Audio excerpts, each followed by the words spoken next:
This Impact Wrestling review was brought to you by 5 Hour Energy. Try it, and TNA will stop thinking that Tommy Dreamer beating young guys on TV is a good thing. It's not.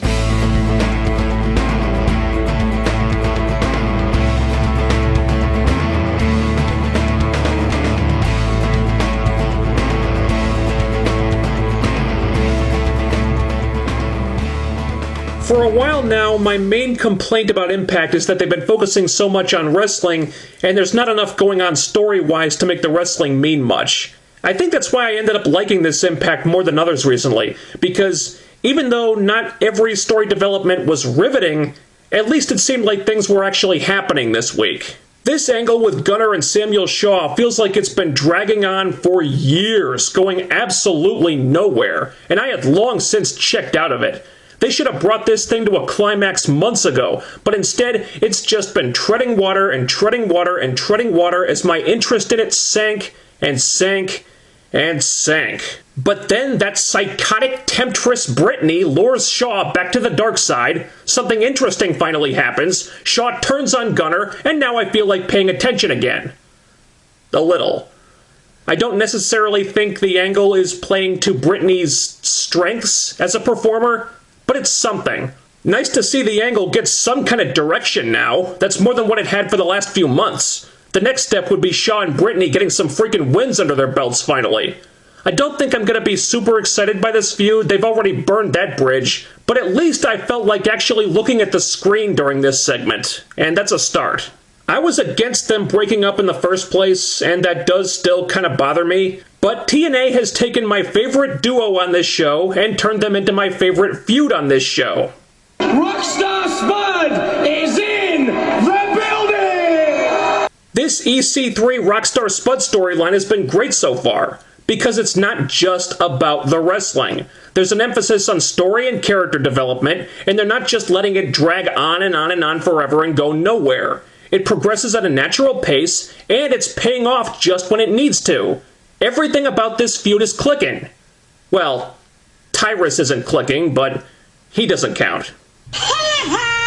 TNA have turned Rockstar Spud into a really likable underdog babyface here, even though he was completely out of line with that big-nosed douchebag remark and totally deserved an ass-kicking from the hardcore American icon of wrestling.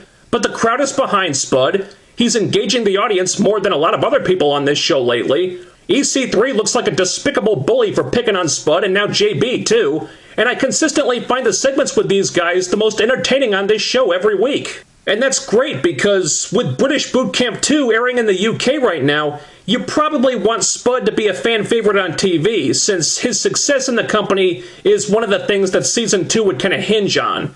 And everything is working out great so far, so good for him. The Rockstar Spud has left the building. I'm a little torn on this knockout segment. I still think they brought Gail back too early. She should have been out longer selling the injury so Havoc had more time to carve out a path of destruction through the roster. Problem is that wasn't really happening. And they came so close to pulling a John Cena with Gail here that I was almost dreading the finish of this match. Almost. But then everything turned out alright. But what has me conflicted is that even though this Knockouts match was really good, really hard-hitting, I can't help but think that it shouldn't have been so competitive. Gail is going in injured, not 100%, the trainers are telling her she can't do it, and yet she still comes close to beating Havoc a couple of times, maybe closer than the last time they fought. And as good as the match was, to me it might have made more sense if Havoc had won more easily, beaten Gail even more decisively than last time. That way you're breaking from the usual formula that Gail's feuds tend to follow. If Havoc just crushed Gail even worse than before, it would send a message to the audience and to the Gail Kim character that this is not Awesome Kong. Havoc is not someone you can overcome just by gutting through the pain like you always do. She's not like anyone you've faced before. This woman is different. That way you can tell a different type of story with Gale for a change. But it looks like that's not what they want. Now, they did have the right finish here with Havoc going over, but Gale had to look like a superhero beforehand even with the busted shoulder. I'm not trying to criticize this because, like I said, it was a great women's match, and Havoc looks a hell of a lot more monstrous having a competitive match with Gale than she does having a competitive match with Madison or Velvet, because Gale can go toe-to-toe with her and actually make it believable, whereas Madison and Velvet just look like they're dragging Havoc down to their level. But at some point in the not-too-distant future, TNA are going to have to stop protecting Gale quite so much as the next generation of knockouts is phased in and the old guard starts to get phased out. But anyway, I don't want to seem too negative here. I'm a little torn on how to feel about it, but it was a great segment regardless. But the news wasn't all good. Bobby Roode cut his first promo as the new world champion, and it was so generic, so paint by numbers, that you probably knew what he was going to say before the words were out of his mouth. God, I miss the days when Roode actually had a personality. His entire character lately essentially boils down to, I'm gonna beat you because I love pro wrestling more than you do. That's it. That's his whole identity. There's nothing else going on with him. Once upon a time, Roode had a clearly defined gimmick and personality, but now it's like he's taken all his cues from generic vanilla babyface 101. Maybe him and Kofi Kingston should start a support group. Your posterior better contact someone at once. So Roode versus Lashley becomes Roode versus MVP, and that's where it gets a little more interesting, because Lashley's not too thrilled about that. I half expected him to interfere in the match, but saving it for afterward was a good call. Him spearing Roode but not helping MVP sets him up as more of a question mark, so you don't really know where he's coming from or what side he's on anymore. And on a show where everything seems pretty cut and dry as far as faces and heels go, one or two characters like that can be a really useful thing to have. They had the finals of the tag team tournament. It was a good match, but I wish Joe and Low Ki had won. The Wolves just feuded with the Hardys for several months and beat them. So why are we going back to that? Joe and Low Ki are way more interesting opponents for them in my opinion. And I don't understand what they're doing with these guys. How they're supposedly trying to show that they can work together and prove all the doubters wrong? What doubters? Where are these doubters the announcers keep talking about? Where is this coming from? Joe and Low Ki worked together seamlessly. They won all their matches until they got to the Hardys. Looks like they're working together fine to me. If there are any doubters about Joe and Low Ki, I'd say they can go piss off. And if you're not down with that, we have two words for you. You're welcome!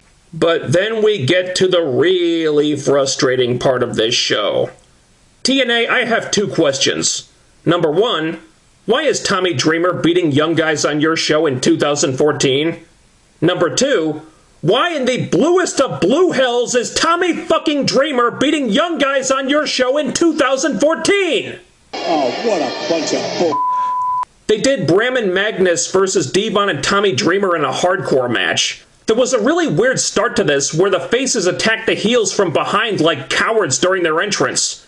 And for some reason, Tenay was trying to justify this, saying there was nothing wrong with it, whereas Taz was saying that the faces were being dicks and trying to take shortcuts. Taz was right. So, for once, Taz was actually being the smart one.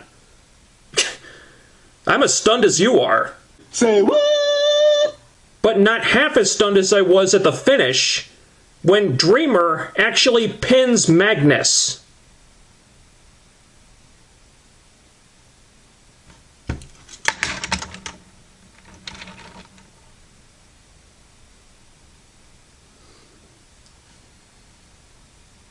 What? Magnus should beat Tommy Dreamer on general fucking principles. This shouldn't even be up for debate, for God's sake. What were you thinking? In what universe are you living where you think it's a good idea to have Tommy Dreamer beating former world champions? What good does this do anyone? Magnus was already struggling to regain credibility and then you do this? Need I remind you, TNA, that less than a year ago, Magnus was the guy who banished Sting from the company forever. He was the world champion, a horribly booked world champion, but the champion nonetheless. You put so much time and effort into this guy, not just this year, but for the few years before that as well, to try to make him into one of your future top stars. Fast forward a few months, and he's eating the pin for the thing that ate Tommy fucking Dreamer. My God. What the hell was it all for? This is how the world ends. Not with a bang, but with a whimper. Some really frustrating things aside, I like this Impact. They had more story development than usual this week, making the show more engaging than it's been lately, despite the quality of some of those stories being maybe not so great.